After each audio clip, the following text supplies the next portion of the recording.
um pouco do que a Tua Palavra tem a nos dizer acerca da nossa vida fora do contexto de igreja.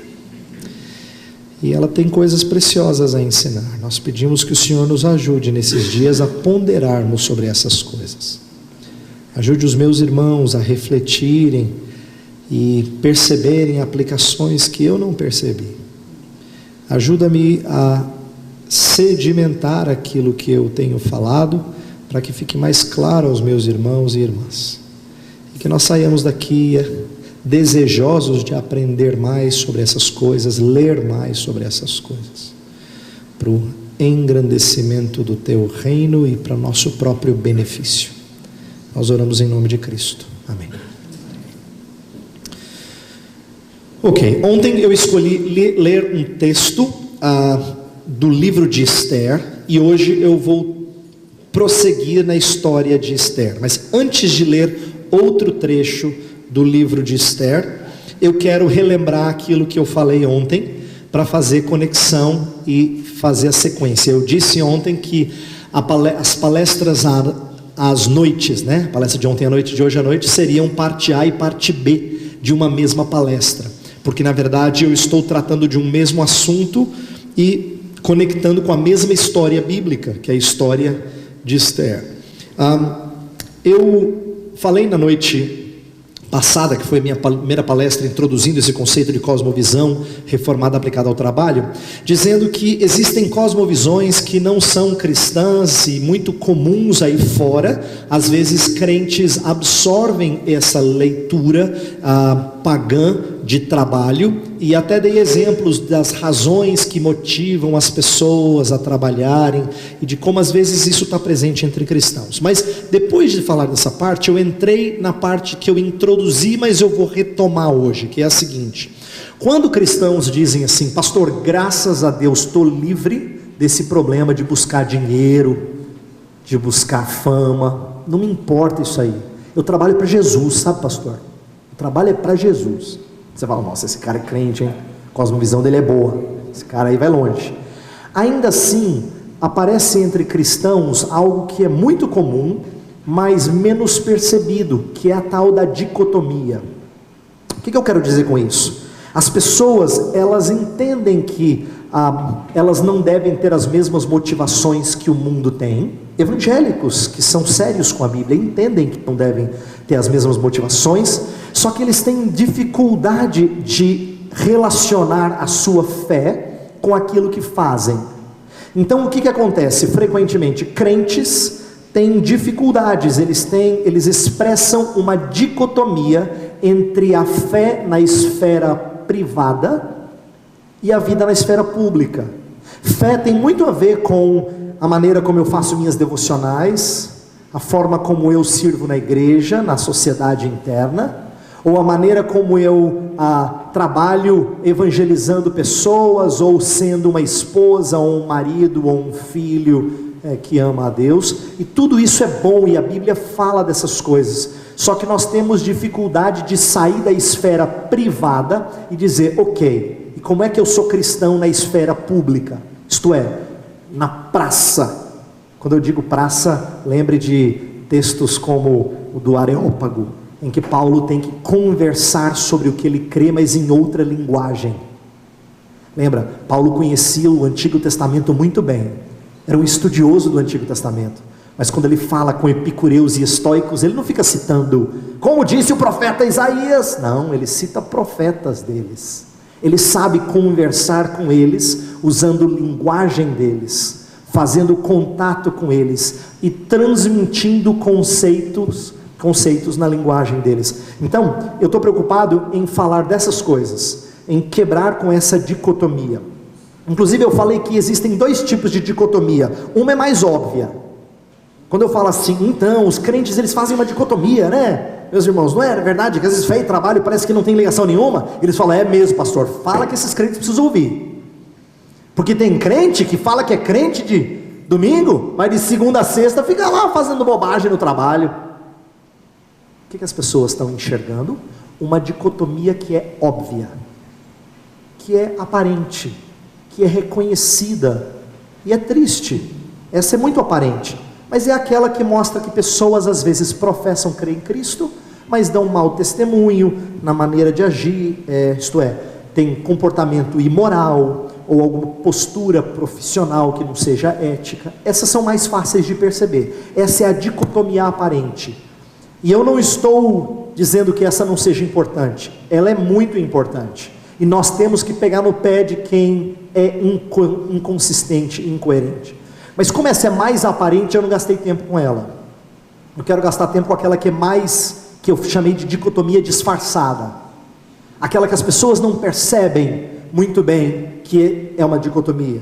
É quando elas se mostram moralmente corretas no emprego, mas elas não sabem como articular o que elas creem no seu emprego. Inclusive, às vezes, agindo de maneira incoerente no emprego em relação ao que crê. Inclusive, dei um exemplo ontem para ilustrar isso. E eu vou dar outros exemplos hoje, mas o exemplo que eu dei ontem foi do livro da Nancy Pierce, Verdade Absoluta. Ela conta a história do advogado, aquele homem que trabalha na empresa, e ele é alguém que tem, nessa empresa, ele faz parte de um departamento jurídico grande, e ele só tem a função de achar brechas contratuais para quebrar o contrato, favorecendo a empresa que ele representa. E por que eu dei esse exemplo? Porque é um bom exemplo de uma pessoa que na história é íntegra no que diz respeito à sua vida na igreja e em casa, mas o seu trabalho representa uma coisa que é tão inconsistente com a fé cristã, porque ele é um profissional que quebra a palavra. Eu dei esse exemplo porque nem sempre as pessoas enxergam esse tipo de inconsistência. Nem sempre elas enxergam isso. Inclusive, muitas vezes elas entendem que não há dicotomia porque elas procuraram no ambiente de trabalho enchê-lo de atividades espirituais. Lembra que eu falei isso? Você começa a fazer aquela reunião de oração de segunda-feira, onde você faz um trabalho de evangelismo, e você ali faz uma devocional bem rápida, e começa a vir 1, 2, 3 colegas de trabalho lá na empresa, e você fala assim: Senhor, dou graças a Deus, porque agora o meu trabalho está ficando assim, eu sinto que eu estou servindo o Senhor lá na empresa. Por que ele agora acha que o trabalho tem sentido?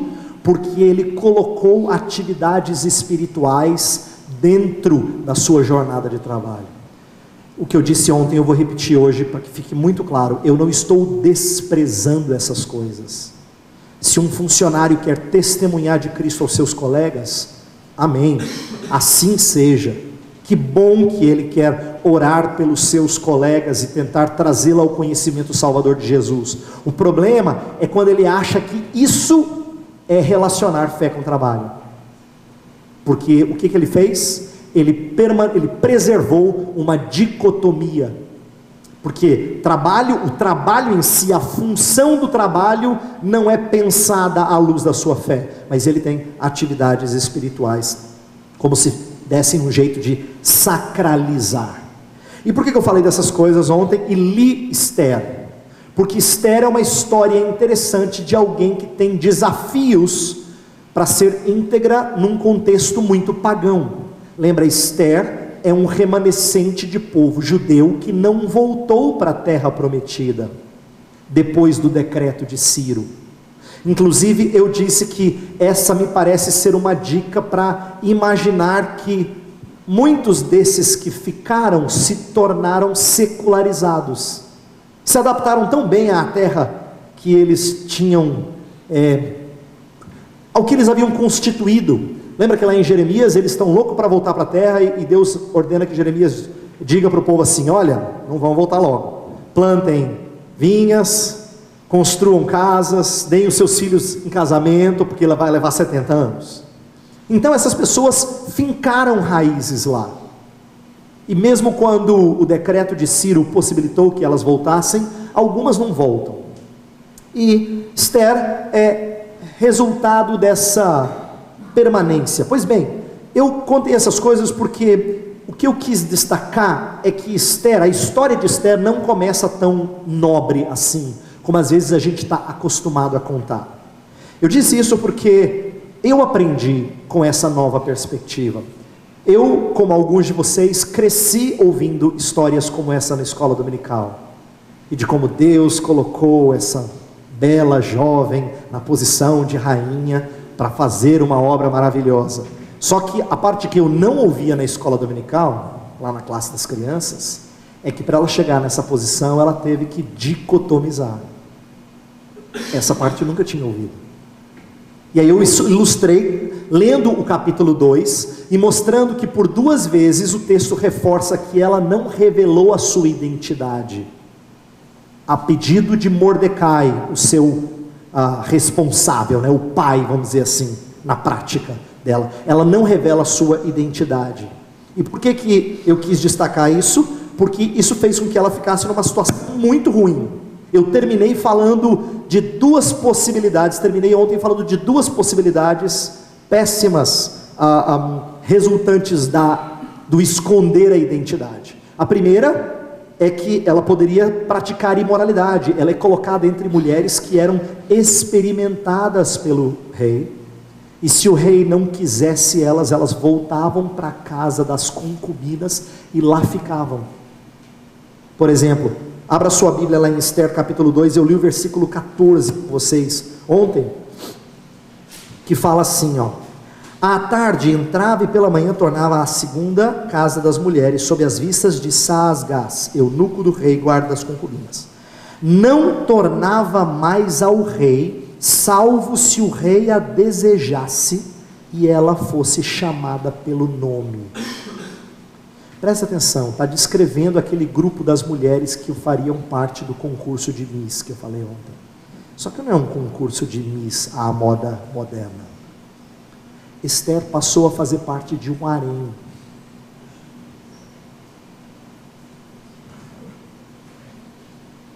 Quando o rei desejava deitar-se como uma dessas mulheres, ele a chamava pelo nome. E se ele não a quisesse, ela ficava lá.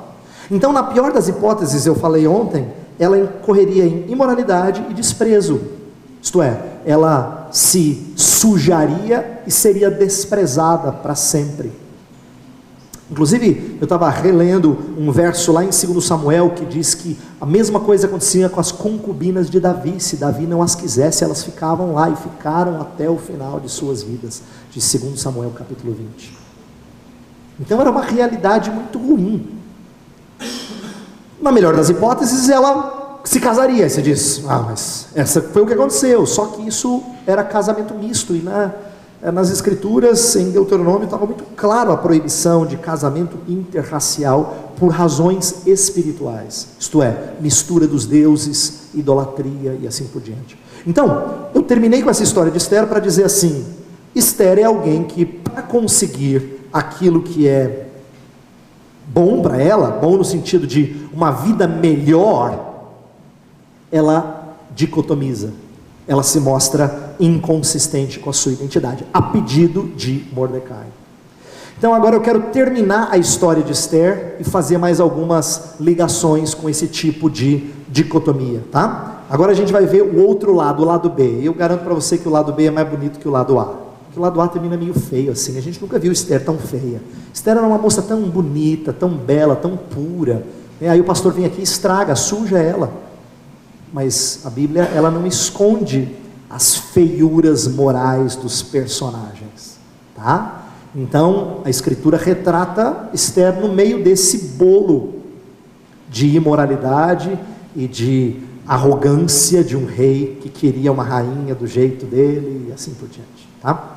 Agora nós vamos ler um outro trecho. Eu quero pedir que você abra sua Bíblia em Esther 4 e a gente vai ler versos 13 a 16.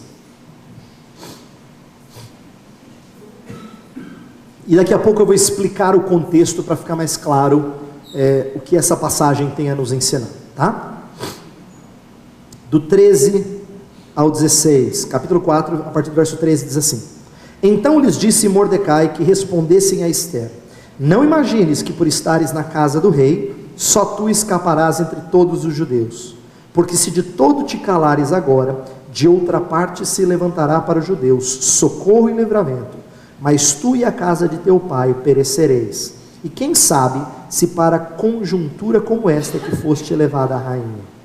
Então disse Esther que respondessem a Mordecai: Vai, ajunta a todos os judeus que se acharem em Suzã, e jejuai por mim, e não comais, nem bebais por 3 dias, nem de noite, nem de dia.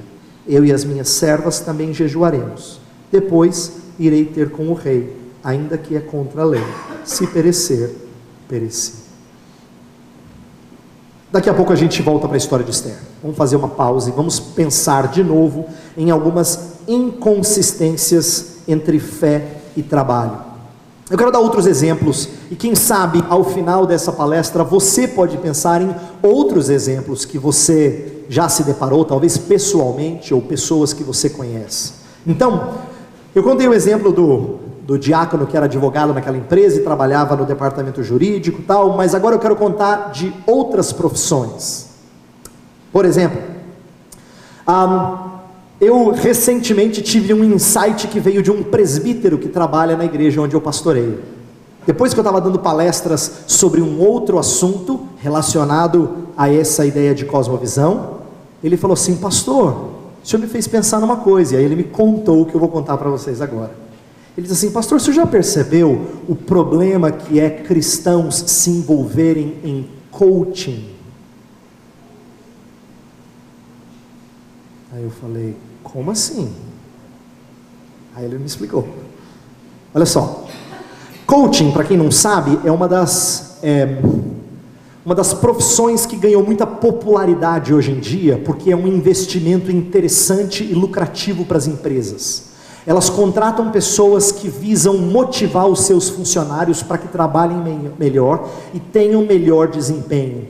Então eles chegam para os funcionários e os treinam. A ideia de treinar é de coach. Coach é treinador em inglês. Então coaching seria o cara que treina alguém a trabalhar bem, a ser um bom funcionário. Mas esse treinamento não tem a ver necessariamente com elementos técnicos, porque um coaching não é um conhecedor profundo da área onde ele vai prestar assistência. Ele é mais um palestrante motivacional. Ele é alguém que vem tentar elevar o ânimo de quem está para baixo no seu trabalho. Então, o que o coaching faz? Ele produz trabalhadores mais, em tese, ele produz trabalhadores mais empolgados, e a empresa, como resultado disso, tem mais lucros, e portanto, os funcionários ficam mais felizes porque tem boas perspectivas, e a empresa fica mais feliz porque ela tem mais lucratividade. Então, aos olhos do mundo, muito bom. Mas aí esse presbítero falou assim: pastor, só que o problema é que o coaching, ele não se enxerga, o cristão que pratica isso, ele não percebe que ele está nutrindo sonhos idólatras. Por quê? O que um coach faz? Ele vai tentar animar pessoas a trabalharem em prol daquilo que elas tanto desejam conquistar. Por exemplo, um coach não chega para ninguém e fala assim: então, você sempre vai ser um office boy, mas trabalhe com gosto. Ninguém se sente animado com isso. Todo office boy quer crescer, né? Ele tem vontade de sair da posição de office boy. Ele quer sair da posição baixa na empresa. Por isso que é importante a gente entender que ninguém quer permanecer como faxineiro, como office boy ou assistente administrativo. Ele sempre quer subir um pouco. Ele sempre quer ir atrás de alguma coisa. E nesse sentido, o primeiro mal do qual alguém participa ao fazer isso é nutrir sonhos idólatras. É você inflar o ego de alguém. É você produzir alguém mais trabalhador à medida que ele vislumbra coisas que são não necessariamente ruins, mas que a motivação pode não ser boa. E pior, e ele não faz isso, em última análise, para o bem do funcionário. Porque quem contrata não é o funcionário, é para o interesse da empresa. No fundo, é para o interesse da empresa, é para trazer lucro à empresa. Agora, por que esse meu presbítero teve esse insight? É porque ele sabe, porque ele já conhece, já leu bastante sobre como nosso coração é uma fábrica de ídolos, como diria João Calvino. E que mesmo no trabalho, muitas vezes nós somos idólatras. Quando alguém motiva você a trabalhar pelo que você sonha realizar, o que ele está fazendo? ele está mexendo com os seus ídolos. E ele está dizendo de alguma forma, é possível chegar lá. Agora você fala assim, puxa pastor, eu não tinha pensado que isso era tão mal. Eu também não tinha pensado. Até que alguém me abriu os olhos para dizer assim, peraí, eu deveria dar às pessoas uma noção mais real do que é trabalho. Como eu falei hoje de manhã, para quem esteve na palestra de manhã, quando eu falei de queda. Queda é uma ducha de realidade em quem está engajado em trabalho. Mas um coach nunca vai falar de queda. Não anima ninguém a produzir mais. Não é verdade? Não anima ninguém a produzir mais.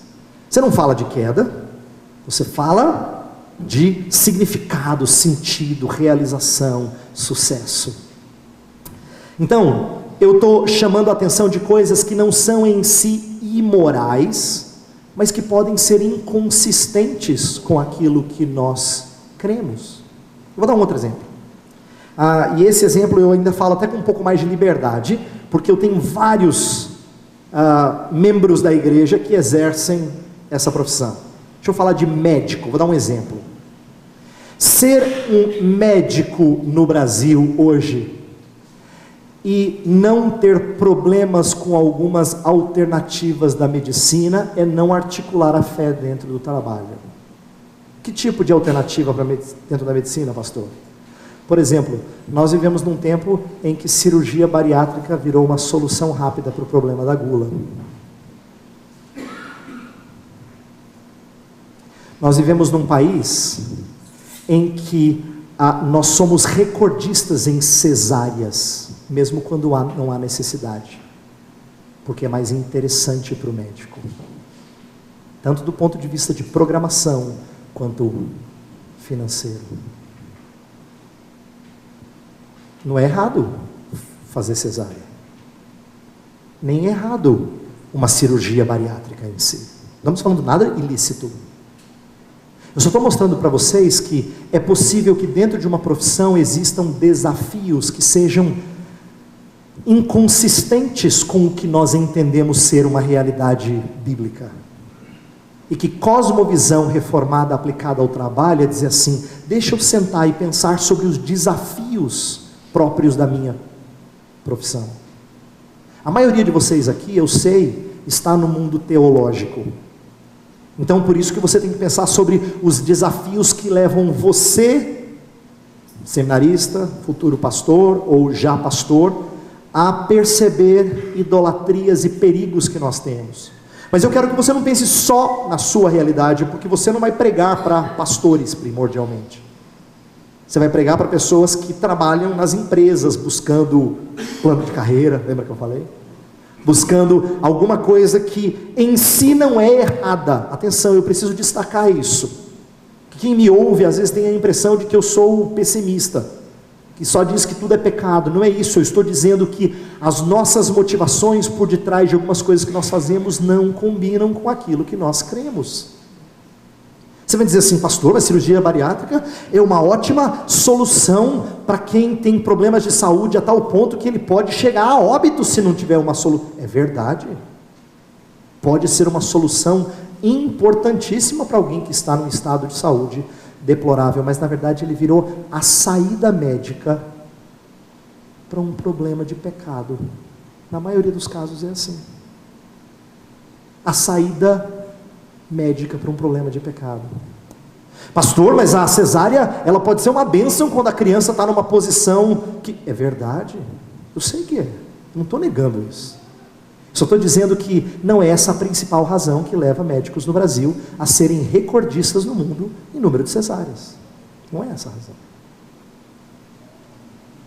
A ponto das mulheres brasileiras serem treinadas a terem isso como primeira opção. Não é estranho? Nós vivemos num país, eu sei que tem poucas mulheres aqui, mas os homens podem, e as mulheres talvez também, podem testificar de como isso é verdadeiro. A maioria das moças hoje em dia, solteiras ou recém-casadas, elas já vão pensando em filho, já sabendo que querem cesárea. Por causa da cultura, ela impregnou isso.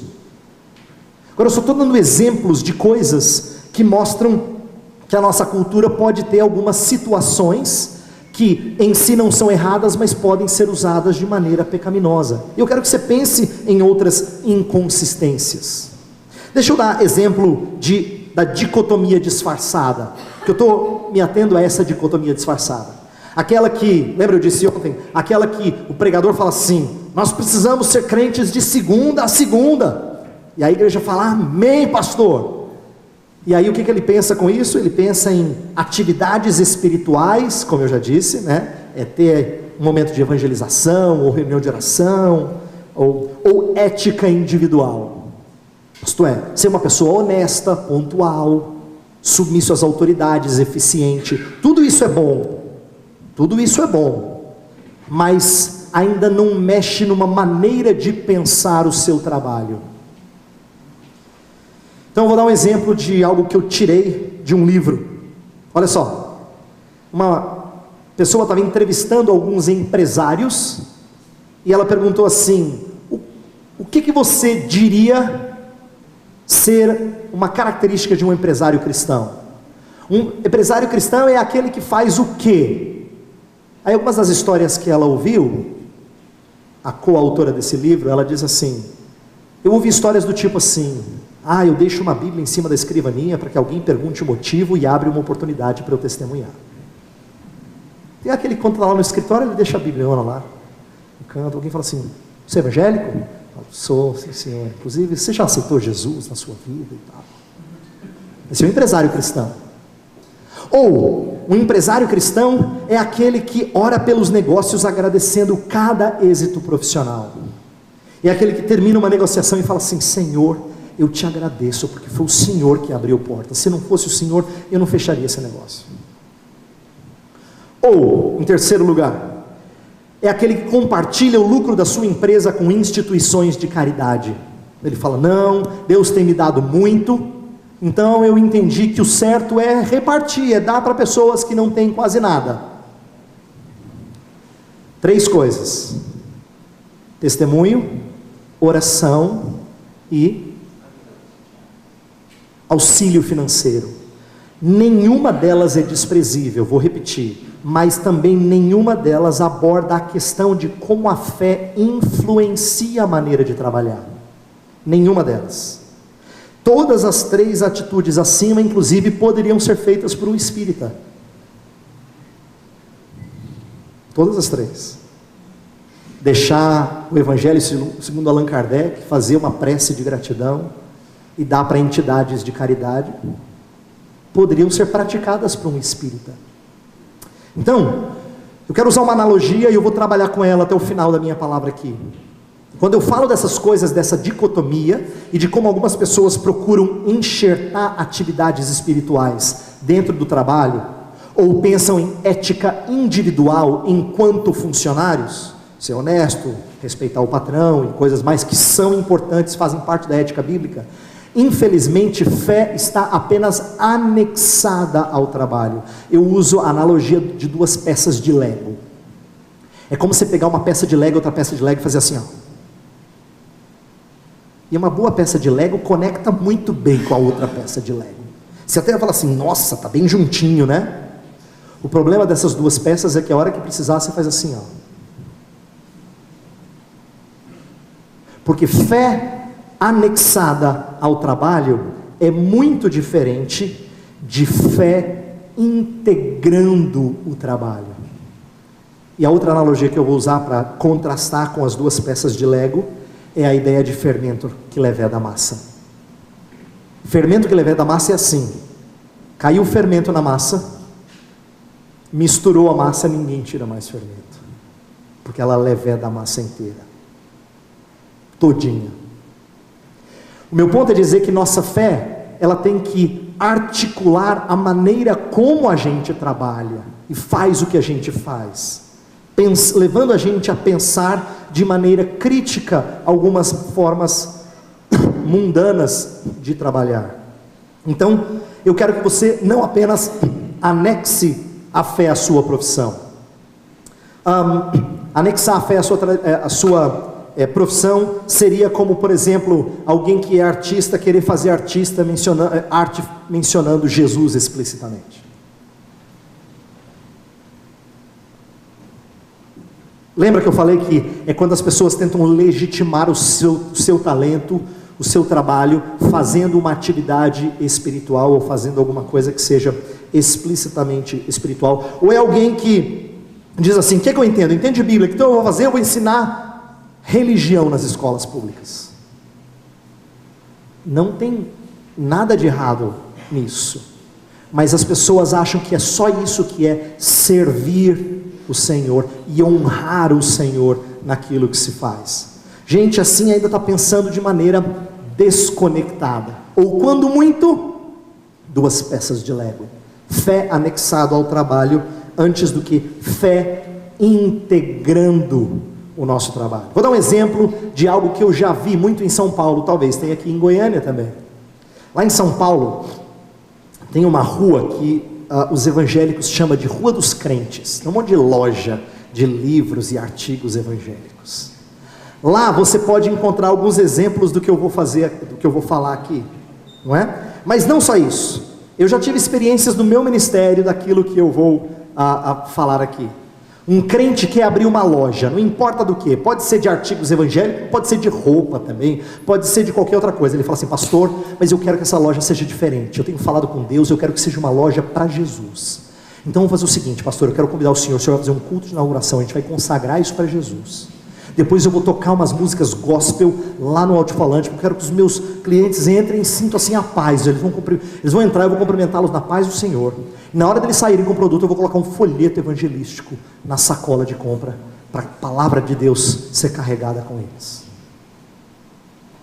Quem pensa assim, pensa de forma muito nobre o desejo de alcançar pessoas. E eu não fico com raiva de gente assim. Eu tenho pena, porque nunca ninguém disse para ele como pensar lucratividade à luz da sua fé. Nunca ninguém disse para ele como é que a gente pensa em estoque à luz do que eu creio. Como é que eu penso sobre contratação de funcionários? Como é que eu trabalho a relação com o meu gerente? Ninguém explicou isso para ele. E tem um jeito cristão de fazer, pastor? Ninguém falou isso para ele. Nem para mim, nem para você. Então o que essa pessoa entende de ser uma loja cristã? Culto de consagração, música gospel no fundo, cumprimento com a paz do Senhor, e no final sai com o folhetim. Está aí que é mais evangélica do que isso? Essa é uma loja evangélica. Mas ninguém disse para ele, e ninguém disse para mim, e eu não estou falando essas coisas, atenção, para zombar. Eu estou dizendo como a gente não foi mais adiante. Ninguém ensinou para ele como é que se trabalha com a ideia de vender a partir de uma ótica bíblica. Ninguém ensinou para ele isso. Nem sabe que tem. Tem? Isso é para mostrar como fé frequentemente é anexada ao trabalho. Eu quero, em contrapartida, que nossa fé seja integrada ao trabalho. A sua fé tem que permear o seu trabalho como o fermento leveda toda a massa. Deveríamos sempre pensar sobre os valores que as nossas atividades carregam. A ideia é a seguinte: você não pode ser um cristão, ou melhor, um profissional que é cristão. Você tem que ser cristão em sua profissão.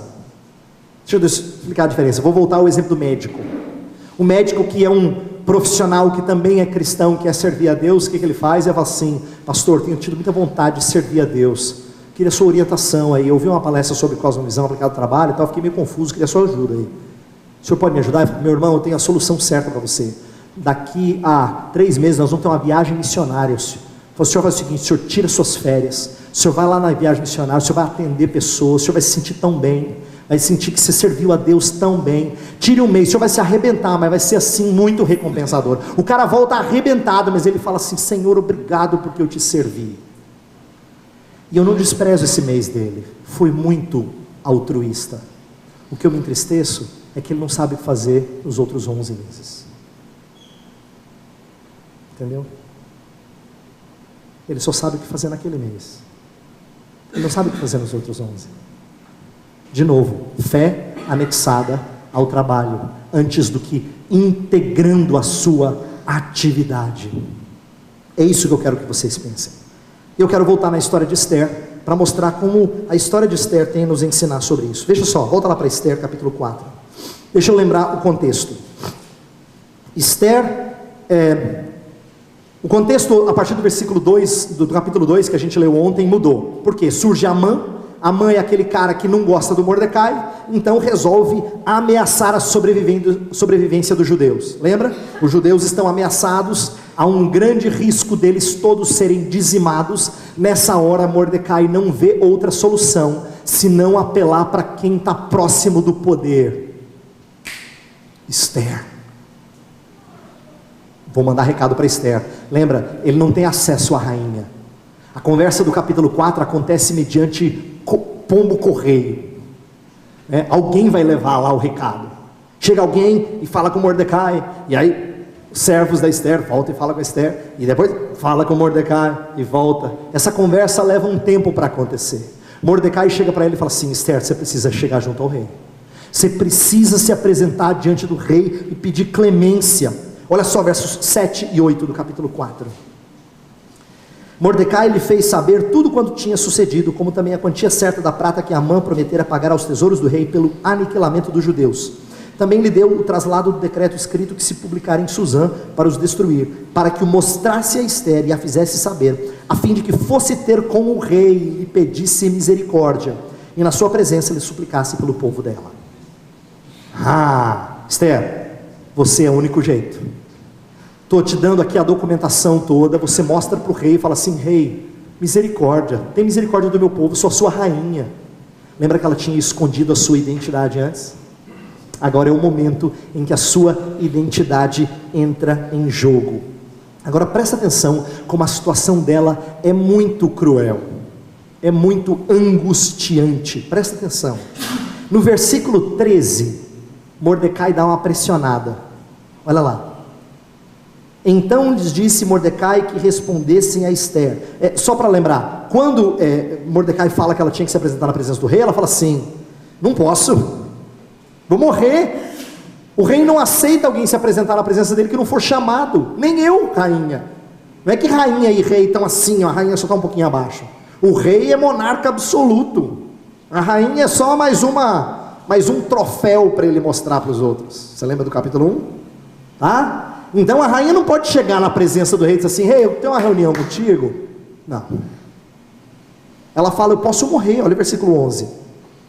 Todos os servos do rei e o povo das províncias do rei sabem que, para qualquer homem ou mulher que seja chamado a entrar no pátio interior para avistar-se com o rei, não há senão uma sentença, a de morte, salvo se o rei estender para ele o cetro de ouro, para que viva. E eu nestes 30 dias não fui chamada para entrar ao rei. Mordecai, você está pedindo uma coisa que pode custar a minha vida.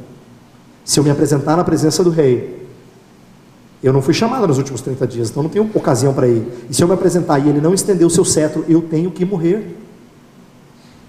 Se ele estiver de mau humor, eu estou perdida. Se ele estiver naqueles dias ou enfurecido com alguma coisa e eu não tiver clemência na hora, eu morro. Mas aí Mordecai fala assim, versículo 13: não imagines que por estares na casa do rei, só tu escaparás entre todos os judeus. Sabe o que Mordecai está dizendo? Ele está falando assim, você tem que falar com o rei, porque se você não falar com o rei, não pense que você vai escapar. Amã vai matar todos os judeus e vai chegar em você também. Então assim, se correr o bicho pega, né? Se ficar o bicho come, não é? Como diz o ditado. Por quê? Porque se ela vai para o rei, boa chance de morrer. Se ela não vai para o rei, boa chance de morrer. Então é assim, o que você quer? Morrer ou morrer? A situação dela não é fácil. E nessa situação angustiante, Mordecai diz alguma coisa que mostra a fé do seu primo na função de pai. Olha só, versículo 14: porque se de todo te calares agora, de outra parte se levantará para os judeus socorro e livramento. Quem, além de Esther, conseguiria trazer livramento? Não sei, mas ele diz: de outra parte se levantará. O que é isso? Isso é confiança na providência divina. Mordecai entende que Deus vai cuidar do seu povo. Não está explicitado isso, mas ele diz: de outra parte virá livramento. E ele desafia Esther a assumir a sua função de libertadora do povo judeu. Olha o final do verso 14: mas tu e a casa de teu pai perecereis. E agora vem a frase mais bonita de todo o nosso texto: e quem sabe se para conjuntura como esta é que foste elevada à rainha. Ele está dizendo assim: Esther, a gente não sabia lá atrás, mas quem sabe Deus não permitiu que você chegasse onde você chegou para esse momento. Será que não foi isso, Esther? O que Mordecai está fazendo? Ele está chamando Esther, está convocando Esther a fazer ou a assumir uma função de libertadora. Essa convocação dele traz a ideia de vocação, e eu quero falar um pouquinho de trabalho como vocação. Eu falei hoje de manhã para quem estava presente, mas como alguns só podem estar conosco à noite, eu quero repetir algumas coisas e expandir. Trabalho como vocação é um conceito primordialmente da reforma protestante. Martinho Lutero é o principal responsável por dar uma guinada no conceito da palavra vocação. Até a época de Martinho Lutero, até a reforma protestante, vocação era usada apenas para aquilo que é religioso. Como a gente usa hoje quando a gente fala que o seminarista é vocacionado, né? O pastor é vocacionado, pois na Idade Média também o monge se entendia vocacionado, ele era chamado por Deus para essa obra, e ele fazia uma obra mais sublime. Na época do monasticismo e aquilo que Lutero herdou, o monge era o crente de grau superior, porque ele não só era obediente aos mandamentos da palavra, ele também seguia os conselhos da palavra. O que eram esses conselhos? Eram os votos de pobreza, de casamento, né, de castidade, melhor dizendo, o voto de obediência às ordens monásticas. Tudo isso não era mandamento bíblico, isto é, não é para todo mundo fazer, mas quem faz isso é um crente de outro nível. Sempre teve segunda bênção na história da teologia, sempre teve níveis diferentes de espiritualidade. Na Idade Média, o segundo nível de espiritualidade era ser monge. O que Martinho Lutero faz? Martinho Lutero tem um conceito muito forte do sacerdócio universal dos crentes. Então ele aplica isso à ideia de trabalho. Ele fala que todo trabalho é uma resposta à chamada de Deus. Então ele traduz 1 Coríntios 7:20 como sendo chamado, ocupação. Cada um permaneça na ocupação na qual foi chamado. E em vários sermões, em alguns tratados que ele escreve, ele expande essa ideia de todo trabalho sendo uma resposta ao chamado de Deus. Eu estou explorando isso porque essa é uma novidade na história do cristianismo, e o entendimento que nos foi passado mediante esse legado da reforma protestante. Esther, de certa forma, ela assume essa posição, ela aceita a convocação de Mordecai. Por quê? Porque ela resolve ser intercessora do povo. Olha lá o capítulo 4, versículos 15 e 16. Então disse Esther que respondessem a Mordecai: vai, ajunta todos os judeus que se acharem em Suzã e jejuai por mim, e não comais, nem bebais por 3 dias, nem de noite nem de dia. Eu e as minhas servas também jejuaremos. Depois irei ter com o rei, ainda que é contra a lei. Se perecer, pereci. O que ela resolve assumir? A postura de intercessora do povo. E ela faz isso mesmo sabendo que ela corre risco de morrer. E o que ela faz logo em seguida? E agora vem a parte que surpreende a maioria de nós. Quando Esther resolve assumir a posição de libertadora do povo, o que ela faz? Dos capítulos 5 a 8, pasmem, só tem festa, só tem banquete. Você fala: pastor, não entendi. Vou te explicar. Sabe o que Esther faz?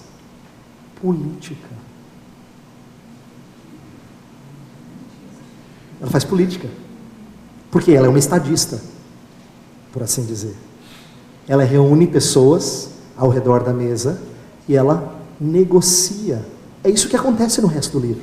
Capítulo 5, 6, 7, 8 é banquete atrás de banquete. Ela negociando até chegar na libertação do seu povo.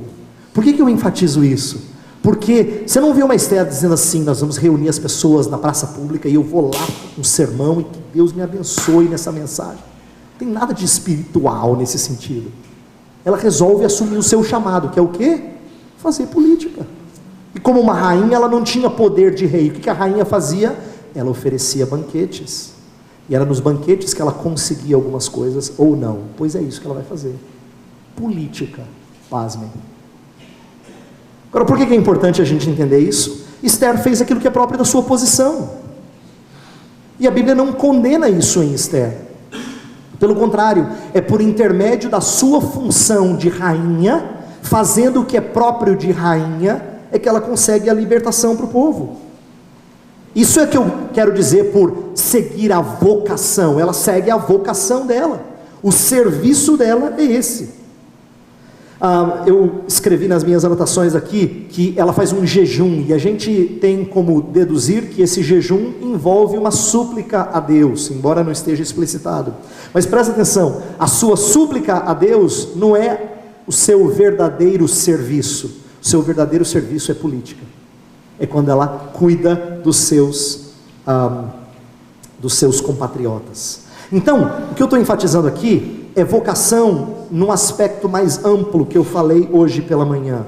A Escritura Sagrada, normalmente quando ela trata de vocação, ela usa quase que somente a quem defenda, e eu gosto dessa defesa, de que todas as vezes no Novo Testamento em que a palavra vocação é usada, sempre se refere à salvação, ou à chamada externa, ou à chamada vocação interna, ou vocação eficaz, para usar um termo próprio da nossa teologia.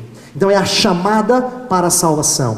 Presta atenção, embora a teologia dos reformadores de vocação, então, não seja uma linguagem que se encontra defesa na Bíblia abundante, o conceito de ser convocado para fazer a sua função é bíblico. Convocado para exercer o que é próprio da sua posição é bíblico. É por isso que quando Paulo dá orientações de trabalho, ele fala para senhor fazer o que é próprio do senhor, e escravo fazer próprio do que é escravo. Eles são vocacionados a servir enquanto senhor e escravo. É isso que a Escritura nos ensina. E por que eu estou dizendo isso? Porque essa ideia de fazer conforme convocação de Deus muda a nossa ótica. O senso de quem nos chamou e a grandiosidade da obra a que fomos chamados deveriam nos motivar ao trabalho. Deixa eu explicar com uma historinha e depois eu termino a minha mensagem. Eu gosto de uma ilustração que o Michael Horton conta sobre 3 trabalhadores no período da Idade Média. Ele fala que 3 homens estavam trabalhando numa construção, e aí passou um quarto e perguntou para o primeiro assim: o que você está fazendo? E ele fala: eu estou quebrando pedras. Perguntou para o segundo: o que você está fazendo? Ele fala assim: eu estou mexendo aqui com a argamassa, eu estou mexendo com aquela parte que vai colar todas essas pedras. E perguntou para o terceiro: e o que você está fazendo? E ele fala assim: eu estou construindo uma catedral. Os 3 fazem parte da mesma construção, mas só o terceiro tem o alvo em vista. É por isso que quando o Michael Horton conta a história, ele até diz que na história o terceiro nem espera perguntarem para ele. Ele tem um espírito tão pronto que antes de perguntar para ele, ele fala assim: eu estou construindo uma catedral. Quebrar pedra não é tão nobre, mas construir uma catedral. O que isso significa? Quando a gente tem senso de convocação vinda de Deus para servir na função em que nós estamos, isso muda completamente a nossa ótica. É por isso que eu quis, na parte da manhã, falar sobre criação, queda, e amanhã vou falar sobre redenção para a gente fechar. Por quê? Para que a gente tenha uma ótica modificada em relação ao trabalho, tá? Quando a gente tem em vista a grandiosidade do patrão e da obra da qual nós participamos, a nossa postura muda. Eu quero terminar com a seguinte aplicação, e essa é a mais bonita delas. Eu não podia terminar sem isso. Contar a história de Esther, para ficar com esse exemplo de como trabalhar com uma cosmovisão cristã, não é ruim, mas não é o propósito principal pelo qual o livro de Esther foi dado. Os livros do Antigo Testamento não estão repletos de histórias de personagens para a gente aprender lições de moral. Presta atenção agora, principalmente os seminaristas, por favor. Eu não quero que você conte a história de Esther para que no final alguém diga assim: faça como Esther, ou não faça como Esther.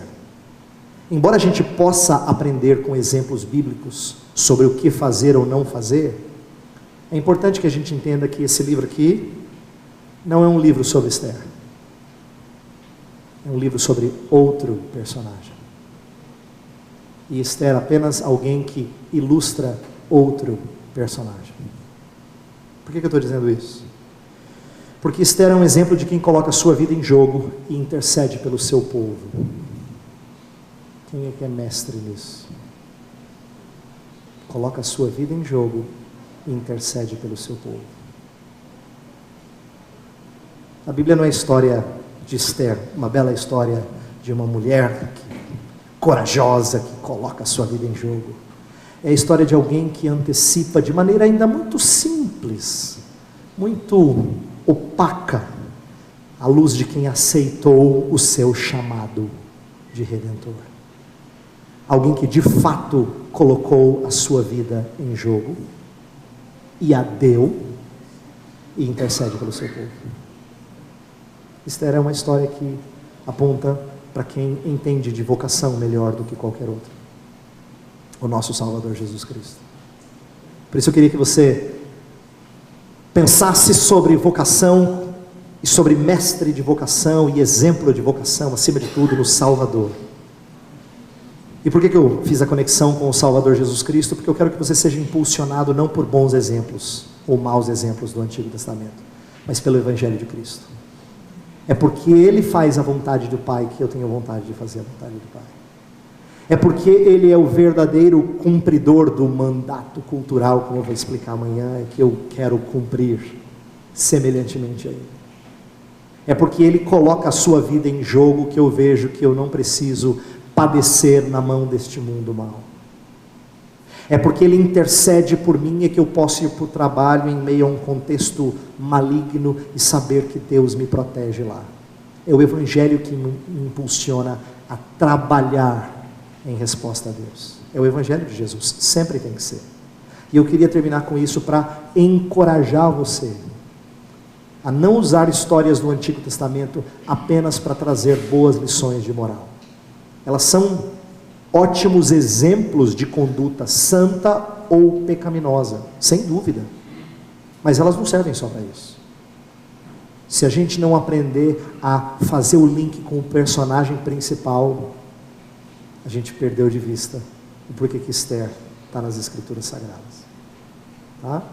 Esther é uma bela história de como Deus livra o seu povo de maneira providencial, e no final das contas, quem se exalta é humilhado, e quem se humilha é exaltado.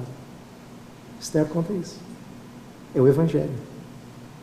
É o Evangelho que nos justifica de todo pecado. É sobre isso que Esther nos ensina. E eu queria que você entendesse que é isso que motiva a gente a ter posturas cristãs. Ok? Eu vou orar, depois passo a palavra ao reverendo Weber para alguma possível pergunta. Vamos falar com Deus. Senhor, nós estamos diante da Tua palavra, tendo refletido sobre dicotomias e desejoso de integrar nossa fé ao trabalho. Por isso a proposta é que pensemos numa cosmovisão reformada aplicada ao serviço, ao labor de todo dia. Mas essas coisas não são aprendidas rapidamente, Senhor. Elas levam um tempo para nós processarmos e entendermos algumas das suas implicações. Eu ainda estou aprendendo sobre isso. Imagino que os meus irmãos ainda vão refletir bastante sobre isso.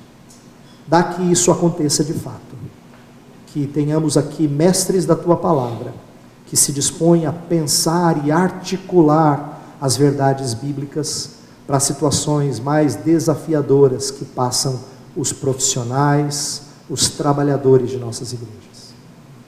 E pedimos que o Senhor também nos ajude a olhar para histórias da Tua palavra, não só como bons exemplos ou maus exemplos de conduta, mas acima disso, como histórias que apontam para a mais bela de todas as histórias, a história que amarra todas as demais.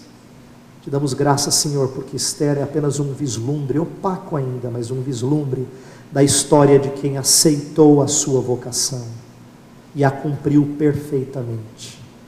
Por isso hoje nós somos remidos, porque Ele é o verdadeiro cumpridor de sua vocação. dá que hajamos em conformidade com a vocação com que fomos chamados, Senhor. Essa é a nossa oração, em nome de Jesus. Amém. Líderes voltados para o ativismo. Eu não sei, para quem pergunta, às vezes é difícil a gente entender qual a sua associação, mas eu posso dizer o que eu vejo que é uma possível associação. No meio evangélico hoje a gente faz uma coisa parecida quando a gente faz conferências sobre liderança. Olha que interessante. Você já viu alguma conferência sobre como ser servo? Eu nunca vi. Mas conferência sobre liderança? Por quê? Todo mundo quer ser líder. Inclusive o que tem sido mais ensinado, inclusive em livros evangélicos, é que qualquer um pode ser líder. Enquanto que o Novo Testamento diz que presidir ou governar é um dom que uns têm e outros não.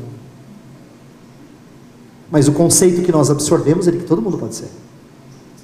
E a gente faz inclusive conferências sobre princípios bíblicos de liderança, para todo mundo se tornar um líder, porque todo mundo quer ser líder, ninguém quer ser liderado.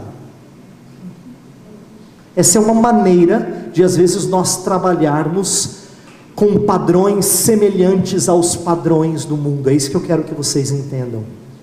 Esse é um exemplo que eu vejo que às vezes segue padrões mundanos. Ele não percebe porque ele está lendo a Bíblia, ele está tirando lá da história de Neemias 7 princípios-chave para uma liderança bem-sucedida. Entendeu? Está fazendo com a Bíblia, a palavra de Deus. Mas ele funciona com uma mentalidade, com um paradigma que não é cristão. Por quê? Porque ele entende liderança como sendo uma habilidade que, se você for treinado, você chega lá. Enquanto que a Bíblia diz que liderança tem a ver com autoridade, caráter e dom. E essas coisas não são fruto de mero treinamento de uma conferência, nem da leitura de um livro. Então esse é um exemplo, tá? Outra pergunta fala assim: certos programas de discipulado mais parecem um coaching gospel. Poderia traçar um paralelo entre coaching, mentoria e discipulado? De novo, é difícil imaginar o que está na cabeça de quem pergunta, porque nós nem sempre presenciamos as mesmas coisas.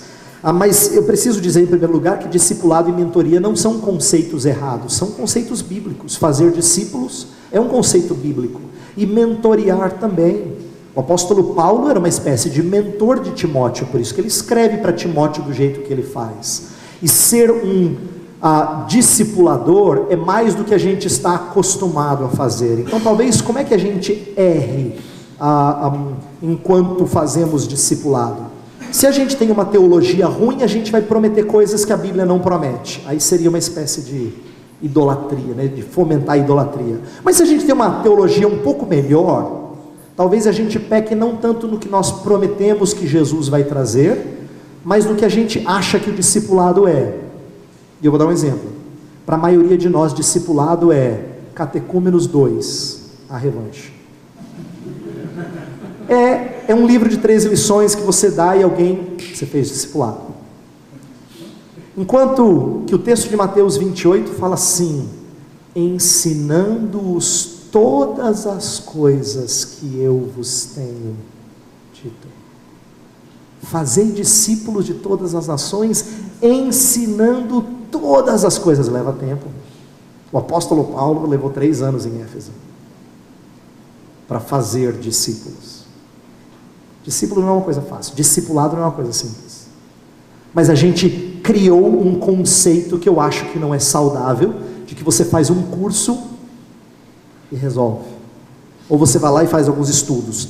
Repetindo, eu não estou desprezando esses estudos, eu só queria que você tivesse uma visão mais ampla do que é fazer discípulos, tá? Não adianta você ficar super empolgado e dizendo que o seu ministério está bem sucedido, porque você não só recebeu 10 pessoas na igreja por batismo, né, pública profissão de fé e batismo, mas você conseguiu fazer discipulado com 8 dos 10. Você tinha que fazer discipulado com todos os membros da igreja, porque todo mundo está aprendendo a seguir a Jesus Cristo. Discipulado é mais amplo do que o que a gente aprendeu a chamar de discipulado. E mentoria também é uma coisa difícil e delongada. É por isso que Jesus Cristo trabalhou com poucos. Eu queria sugerir que vocês pensem em ser mentores de alguns poucos, para treinar esses a serem bons líderes na igreja de Cristo. É o que eu posso dizer por hora. Alguma outra pergunta, Evelyn?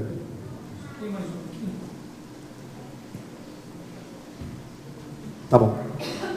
Como podemos ser cristãos em um mundo onde o relativismo tem aflorado no meio cristão? É um paralelo com a dicotomia? Gostaria de um comentário em relação a este tema. O senhor acha que nossas igrejas têm sido influenciadas por essa dicotomia? Bem, eu acho que eu respondi a segunda pergunta. Se eu não achasse que a igreja estivesse sendo influenciada pela dicotomia, eu acho que o assunto não seria relevante, eu estaria falando para o vento. Mas eu acho que tanto tem que algumas dessas coisas são estranhas aos ouvidos dos crentes. Olha só, se para alguns de vocês algumas dessas coisas são novidades, e vocês são os teólogos, vocês estão estudando teologia, que dirá para pessoas que nunca tiveram oportunidade de ler a literatura que você leu, tá? Então, eu entendo sim que esse é um problema comum às igrejas, e por isso que nós precisamos pensar nele. Sobre relativismo é um termo muito amplo, e ele pode produzir uma espécie de dicotomia, mas eu acho que relativismo se aplica quando alguém começa a perder o bom senso e tenta tornar princípios e valores cristãos em algo cultural ou apenas aplicado a um determinado contexto. É alguém dizendo assim, isso aqui é relativo, eu vejo diferente, né? Ele tenta escapar de um rótulo de que o que ele faz é pecaminoso. Nesse sentido, sim, mas essa, como eu falei, essa, ao meu ver, é a dicotomia aparente. Essa, a maioria dos cristãos sensatos dizem assim, que absurdo, né, pastor? Ter essas coisas no meio da igreja, porque essa é mais óbvia, e eu acho bom que ela seja combatida. A minha preocupação, porém, foi destacar mais os bem intencionados, que nem sempre se enxergam dicotomizando, tá? Acho que deu.